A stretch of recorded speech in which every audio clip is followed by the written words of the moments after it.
செங்கல்பட்டு மாவட்டம் மதுராந்தகம் அரசு மருத்துவமனையில் உள்ள ஜெனரேட்டர் அறையில் திடீர் தீ விபத்து ஏற்பட்டதால் பரபரப்பு ஏற்பட்டது.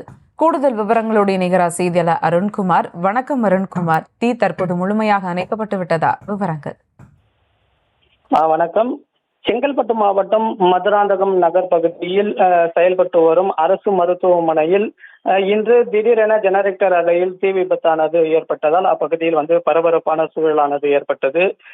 மதுராந்தகம் அரசு மருத்துவமனைக்கு சுற்றுவட்டார பகுதியில் இருந்து சுமார் 50க்கும் மேற்பட்ட கிராம மக்கள் உள்நோயாளிகளாகவும் புறநோயாளிகளாகவும் இந்த அரசு மருத்துவமனைக்கு தினந்தோறும் 100க்கும் மேற்பட்ட பொதுமக்கள் வருகை தருவது வழக்கம். இந்த நிலையில் இன்று காலை மருத்துவமனையில் உள்ள ஜெனரேட்டர் அறையில் திடீர் தீ விபத்தானது ஏற்பட்டிருக்கிறது. இதை அறிந்த அப்பகுதி மருத்துவமனையில் உள்ள ஊழியர்கள் தீயணைப்பு துறையினர் மற்றும் மின்வாரியத்துறையினருக்கு தகவல் தெரிவித்திருக்கின்றனர். இதையடுத்து சம்பந்தப்பட்ட இடத்திற்கு தீயணைப்பு துறையினர் வருவதற்கு முன்பே அங்கிருந்த ஊழியர்கள் மின் உபகரணங்களை கொண்டு தீயினை அணைத்துள்ளனர். தீ உபகரண பொருளை வைத்து அங்கு பணிபுரியும் ஊழியர்கள் தீயை அணைத்ததால் அப்பகுதியில் பெரும் அசம்பாவிதமானது தவிர்க்கப்பட்டிருக்கிறது.